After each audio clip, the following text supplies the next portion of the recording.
Hello friends, how are you? Hope you all are well. Let's start the subject Maths of Standard 7th in that chapter number 11, Perimeter and Area.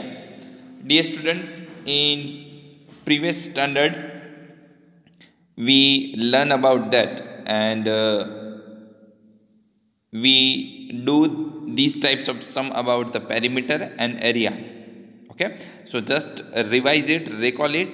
Perimeter means the boundary of the any shape and area means the inner part of these whole shape, उसको हम कहेंगे उसका area. Okay, perimeter means उसकी जो सिर्फ boundary है कोई भी शेप का, एंड एरिया मीन्स उसका अंदर का जो पोर्शन है पूरा वो. ओके, फॉर एग्जाम्पल हमारा क्लासरूम और आपका जो घर है, ओके, उस पर जो दीवार है, ओके, चारों साइड, तो उसका सिर्फ हम मेजरमेंट करेंगे तो उसको हम कहेंगे उसका पेरीमीटर. एंड एरिया मीन्स आपका अंदर का जो पार्ट है जहाँ पे आपकी फॉर एग्जाम्पल फ्लोर टाइल्स होती है, जो हमारा पूरा फ्लोर होता है, उसको हम कहेंगे एरिया. तो सबसे पहले स्क्वायर, तो स्क्वायर की चारों साइड सेम होती है. Okay, perimeter, square of perimeter क्या होगा, 4 मल्टीप्लाई साइड. स्क्वायर की याद रखना चारों साइड सेम होती है. पेरीमीटर आप चारों साइड का एडिशन भी कर सकते हो और ये इसका फॉर्मूला है, कोई भी मेथड से आंसर सेम आएगा. Area, area of square, side multiply side. Then after rectangle. Okay, rectangle में क्या होता है, उसकी लेंथ एंड ब्रीथ होगी. ओके, तो रेक्टेंगल में ऑपोजिट साइड सेम होगी उसकी. ओके, पेरीमीटर ऑफ रेक्टेंगल क्या होगा, 2 in bracket L plus B. L plus B means length plus breadth, और आप चारों साइड का एडिशन करोगे तो भी आंसर सेम आएगा पेरीमीटर में. Okay, area, area of rectangle क्या हो जाएगा, L multiply B, length multiply breadth. Okay, exercise 11.1 first question. The length and breadth of a rectangle piece of land are 500 meter and 300 meter respectively. Find first one है its area and second है the cost of the land if 1 meter square of the land cost rupees 10,000. Okay, तो यहाँ पे मैंने figure draw किया है, उसकी length breathe दिया है, तो एरिया इजीली मिल जाएगा. 500 मल्टीप्लाई 300, 1,50,000 मीटर स्क्वायर करेंगे. याद रखना डियर स्टूडेंट्स, एरिया हम फाइंड करते हैं तो वहाँ पे हम स्क्वायर लिखते हैं, स्क्वायर. ओके, कॉस्ट, कॉस्ट क्या होगी, 1 मीटर स्क्वायर की 10,000 है, तो हमारे पास कितना मीटर स्क्वायर है, 1,50,000, तो मल्टीप्लाई 10,000 कर देंगे. ओके, तो ये अमाउंट हमें मिलेगा 150 करोड़. ओके, तो ये हमारा फर्स्ट क्वेश्चन हुआ, बहुत ही ईजी है. Second question, find the area of square park whose perimeter is 320 metre. Okay, तो यहाँ पे मैंने फिगर ड्रॉ किया है, स्क्वायर है, उसका एरिया हमें गिवन है और हमें पेरीमीटर गिवन है, हमें उसका एरिया फाइंड करना है.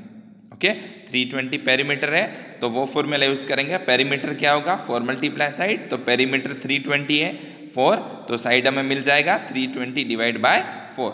सो ये स्क्वायर की चारों साइड 80 मीटर की होगी.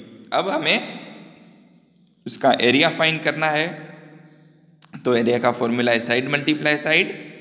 सो 80 multiply 80, that means 6400 metre square. Third one, find the breadth of rectangular plot of land if its area 440 meter square and the length is 22 meter. Also find its perimeter. Okay, तो जो information given है वो मैंने यहाँ पे figure में draw किया है, उसकी लेंथ एंड जो एरिया है वो. ओके, तो हम एरिया का फॉर्मूला यूज करेंगे, L मल्टीप्लाई बी, उसमें से हमें उसकी ब्रेथ मिल जाएगी 440 डिवाइड बाय 22, तो उसकी ब्रीथ हमें मिला 20 मीटर. ओके, नाउ पेरीमीटर, क्योंकि पेरीमीटर फाइंड करने के लिए हमें उसकी ब्रेथ चाहिए ही, ब्रेथ के without breadth we can not find its perimeter. So now we have to use the formula of perimeter, that is 2 in bracket L plus B. L plus B means length plus breadth. तो calculation करेंगे तो answer मिलेगा 84 metre square. Okay, next one question 4 आपको करना है, अभी सम किया उसी मेथड से होगा। Fifth one, the area of square park is the same as of rectangular park. Okay, square park का जो एरिया है उतना ही रेक्टेंगुलर दूसरा पार्क है, तो दोनों का एरिया सेम है। If the side of the square park is 60 metre and the length of rectangular park is 90 metre, find the breadth of rectangular park. Okay, यहाँ पे हमें दो पार्क दिए हैं, दोनों का एरिया सेम है, स्क्वायर की एक साइड दी है, दैट मीन्स उसकी चारों साइड सेम हो जाएगी। तो सबसे पहले हम area of square park find करेंगे, तो क्या होगा 60 × 60 3600 मीटर स्क्वायर। अब स्क्वायर एंड रेक्टेंगल दोनों का एरिया सेम है, तो स्क्वायर का हमें एरिया मिला वही रेक्टेंगल का होगा, दैट मीन्स रेक्टेंगुलर पार्क का भी एरिया होगा 3600 मीटर। अब हम उसका एरिया का फॉर्मूला यूज करेंगे, area of rectangular park B × L और L × B both are same. तो एरिया ऑफ रेक्टेंगुलर है हमारे पास, दूसरी साइड लेंथ भी है तो ब्रेथ मिल जाएगा, तो ब्रेथ हमारा मिलेगा 40 metre.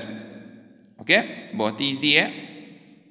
Next question number 6, a wire is in shape of rectangle. Okay, wire है वो रेक्टेंगल शेप में है, its length 40 centimetre and breadth 22 centimetre. If the same wire is rebent in the shape of square. अब ये wire जो rectangular shape में, उसको निकाल के जो स्क्वायर शेप है उसमें बेंड करना होता है, बेंड यानी उसके ऊपर लगाते हैं। What will be the measure of each side, तो उसकी जो स्क्वायर पे लगाते हैं उसकी साइड कितनी होगी। Also find which shape enclose more shape.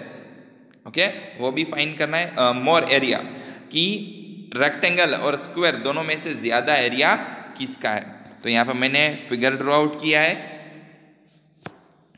Rectangular and square का, रेक्टेंगुलर का लेंथ एंड ब्रेथ दिया है। तो हम सबसे पहले क्या करेंगे, पेरीमीटर, याद रखना वो शेप पे हम बेंड करते हैं, दैट मीन्स हम यहाँ पे उसका पेरीमीटर फाइंड करेंगे। ओके डियर स्टूडेंट्स, एक चीज याद रख लो, क्वेश्चन देख के आपको ये पता चलना चाहिए कि हम यहाँ पे पेरीमीटर का फॉर्मूला यूज करेंगे या एरिया का। अगर उसकी सिर्फ बाउंड्री का काम है हमें, तो हम पेरीमीटर यूज करेंगे, एंड पूरा जो इंटरनल पार्ट है उसका यूज हो रहा है, उसका यहाँ पे इंफॉर्मेशन है, तो हम एरिया यूज करेंगे। तो कोई भी शेप पे हम फिगर पे वायर बेंड करेंगे तो उसके सिर्फ एजिस पे करेंगे। ओके, तो पेरीमीटर ऑफ रेक्टेंगल से हमें मिल रहा है 2 × L + B, वैल्यू पुटअप करेंगे तो आंसर मिलेगा 124 सेंटीमीटर। ओके, अब ये 124 सेंटीमीटर है, यही वायर स्क्वायर शेप पे हम बेंड कर रहे हैं। ओके, तो उसका भी पेरीमीटर है वो तो सेम ही रहेगा, वो कितना मिला 124, स्क्वायर पे है तो उसको डिवाइड बाय 4 करेंगे। क्यों डिवाइड बाय 4, क्योंकि स्क्वायर की चारों साइड सेम होती है और हमें यहाँ पे स्क्वायर की साइड फाइंड करनी है। सो 124 डिवाइड बाय 4 दैट मीन्स 31। तो ये स्क्वायर शेप है, उसकी चारों साइड होगी 31 सेंटीमीटर की।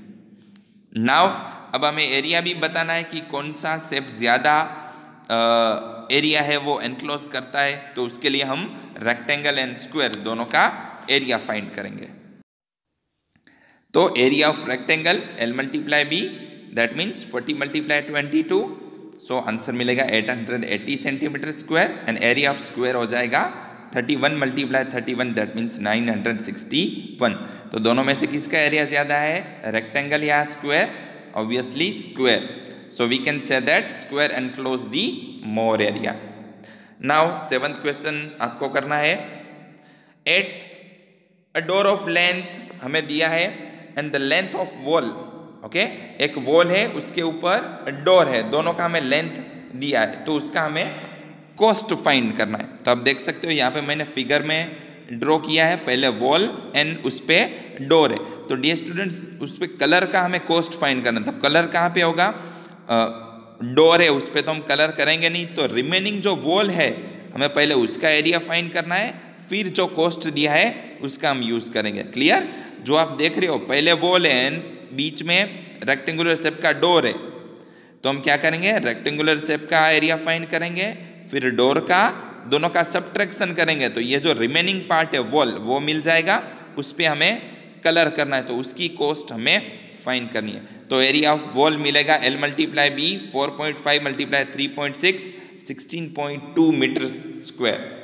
एंड एरिया ऑफ डोर मिल जाएगा 2 मल्टीप्लाई 1, 2 मीटर स्क्वायर। अब दोनों का सब्ट्रैक्शन कर रहे हैं, so 16.2 minus 2 that means 14.2 metre square, जो जहाँ पे हम कलर करेंगे। ओके, आपके घर पे कोई वॉल है एंड कपबोर्ड का डोर है, तो कपबोर्ड पे हम कलर नहीं करेंगे, बाकी रिमेनिंग जो वॉल है वहाँ पे हमें कलर करना है, उसकी कॉस्ट हमें फाइंड करनी है। तो 1 मीटर स्क्वायर का ₹20 कॉस्ट है, तो 14.2 मीटर स्क्वायर का कितना होगा, उसको मल्टीप्लाई 20 करेंगे तो आंसर मिलेगा ₹284।